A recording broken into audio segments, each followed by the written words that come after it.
All right, let's dive into a story that's not quite your typical ghost story. It's something a lot stranger, more like an otherworldly courtship.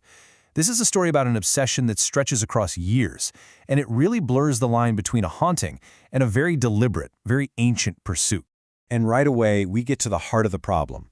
Our narrator is a rational person trying to make sense of something completely impossible, and that one question, if she loved me, why hide? That really drives everything. You can feel it's not just fear he's dealing with, but this deep, unsettling curiosity. So where does a story like this even begin? Well, it starts with the very first anomaly. It all happens in this quiet, isolated house in the Nile Delta. The author talks about a deep, breathing silence of old Earth, which is, the perfect kind of setting for something ancient to wake up. And notice how normal everything is. This story doesn't kick off with a thunderstorm or a blood-curdling scream. Nope. It starts with the simple act of splashing cold water on your face in the morning. That contrast between the mundane and the supernatural is what makes what happens next so incredibly jarring. And there it is, the first sign. The way it's described is so specific, not just red, but the color of henna left too long. And where it's placed is just as important, coiled gently around his ring finger. This doesn't feel random at all. It feels like a message. Then you get this detail, 80 centimeters. Okay, that's almost 3 feet long. This isn't just some stray hair he found. It's unnaturally long. This one number completely pushes the whole event from just being strange to being undeniably supernatural. It's the first piece of real evidence that something is very, very wrong. And pretty quickly, a pattern starts to form. He finds the hair, he decides to test it by sleeping with it still wrapped around his finger, and by morning, it's gone. But then, the next night, it's back.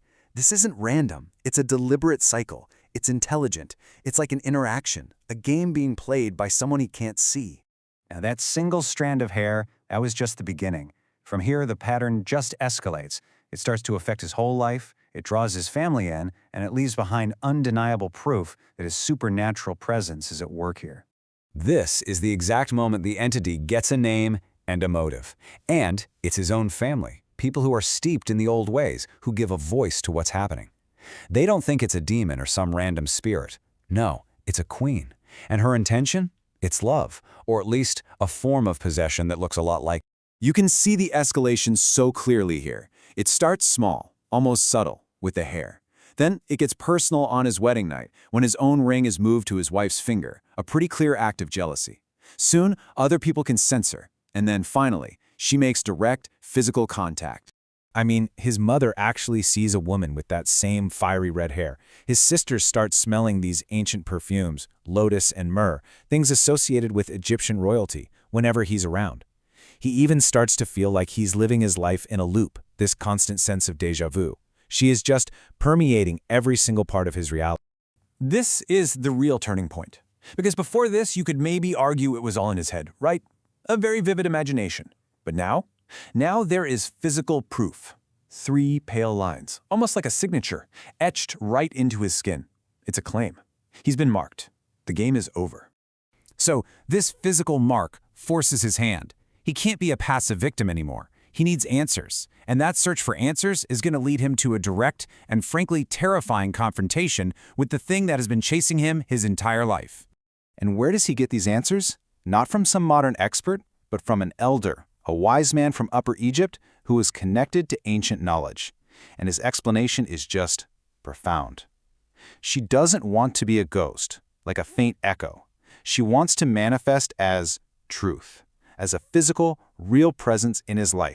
And there it is. The end game is finally laid bare. All the signs, all the whispers, the marks on his skin, it was all leading up to this one single demand. She wants you to be hers. Complete and total ownership. The stakes are now crystal clear. So after performing this ritual the elder taught him, he's faced with this impossible choice. On one hand, he can accept her offer, see her true form, and basically become her property. On the other hand, he can refuse, which would trigger a direct confrontation that he's warned might be fatal. And he makes his decision. He refuses her. But get this, he says it's not from fear.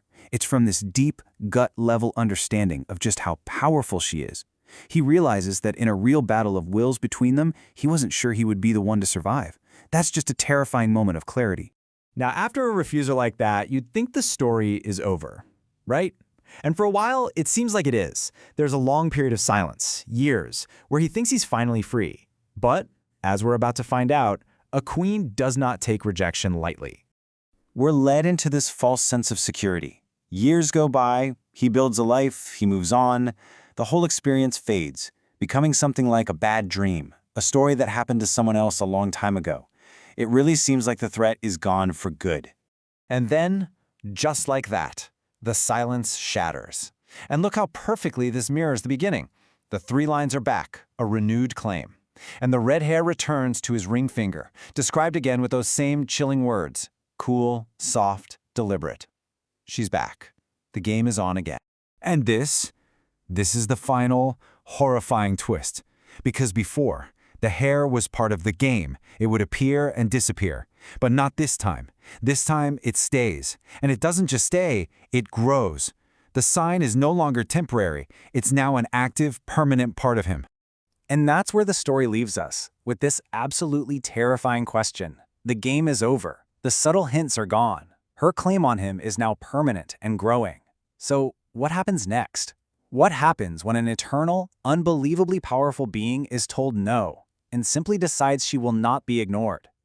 That's the thought we're left with.